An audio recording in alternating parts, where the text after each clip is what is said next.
Ал балалар, енді әдебиеттік оқу сабағымызды бастаймыз. Сабағымызды бастамас бұрын бір-бірімізге жақсы көңіл күй сыйлап, жақсы жылы сөздер айтып тілеген.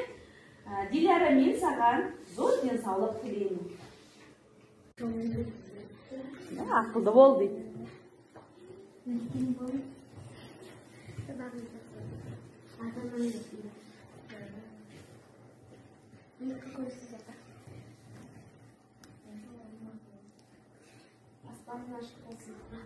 Енді Ердос маған тілек айтады. Зор денсаулық. Рахмет, Ердос.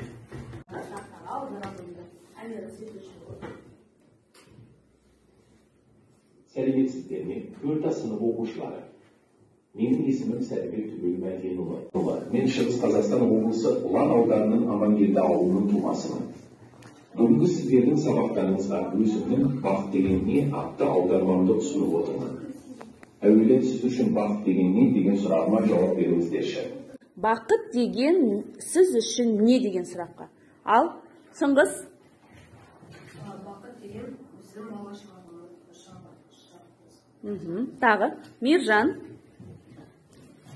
Бақыт деген ол сен отбасының қасында. Жақсы. Алинұр? Бақыт деген ол біздің отанымыз. Жақсы.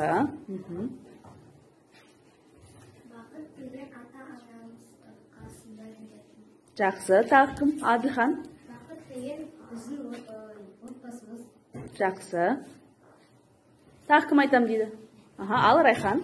Бақыт дегеніміз ол денсаулық. Жақсы. Тағы кім айтады? Бақыт деген ол біздің ана тіліміз. Бақыт деген сіз үшін не деген сұраққа? Ал, Сыңғыс?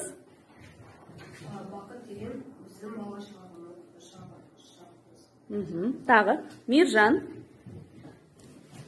Бақыт деген ол сен отбасының қасында. Жақсы. Алинұр? Бақыт деген ол біздің отанымыз.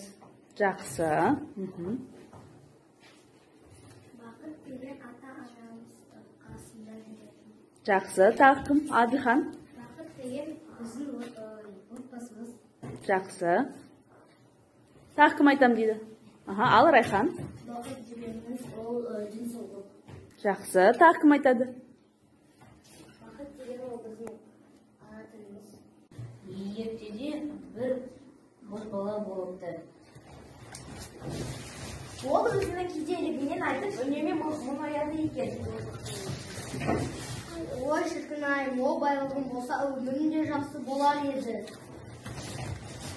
Бақытты болып, қызық дәурен сүрер едім, деп армандайды. Бір күні ені жанына өтіп бара жатқан тас қалаушы жібер бозбаланың сөзін естіп қалады. Қасына барып, сен неге соншама қайғыра бересің? Сенің мол байлығың бар ғой, мұңая берме дейді.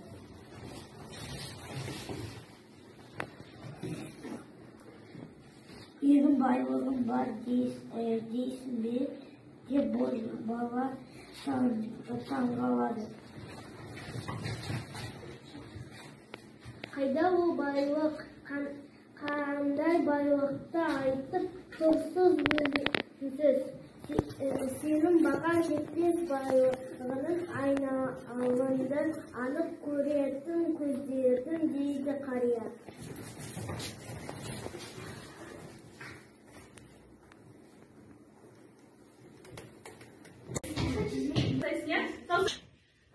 Ал енді балалар, кішкене сергіп алайық.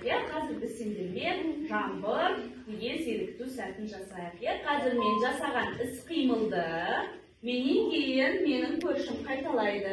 Егер сен көршін жасаған болса, сен сол кезде ғана сол жаттығуды қайталайсың. Түсінікті ма? Сенің көршіне келмей, мысалы үшін Райханға келмей, мен жаттығуды ауыстырмаймын. Түсінікті ма? Бір бастаған жаттығуды жалғастыра береміз.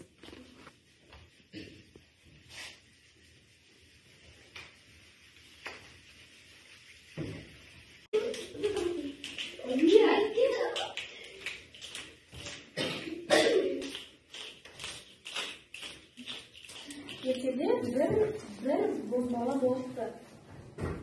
Ол өзінің кедейлігін айтып үнемі мұңаяды екен. Ой, шіркін-ай, мол байлығым болса, өмірім де жақсы болар еді. Бақытты болып қызық дәурен сүрер едім деп армандайды екен. Бір күні үйінің жанынан өтіп бара жатқан тас қалаушы шебер бозбаланың сөзін естіп қалады. Қасына барып, сен мені соншама қайғыра бересің. Сенің мол байлығың бар ғой, мұңая берме дейді.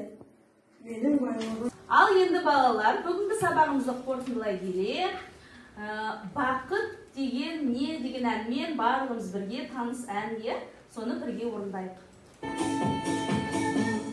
Бақыт деген сенің бала жүргенің, бақытсызда бақытты боп жүргенің, бақытсызда басқасында білмегің, бақытсызда ойнап күлгенің.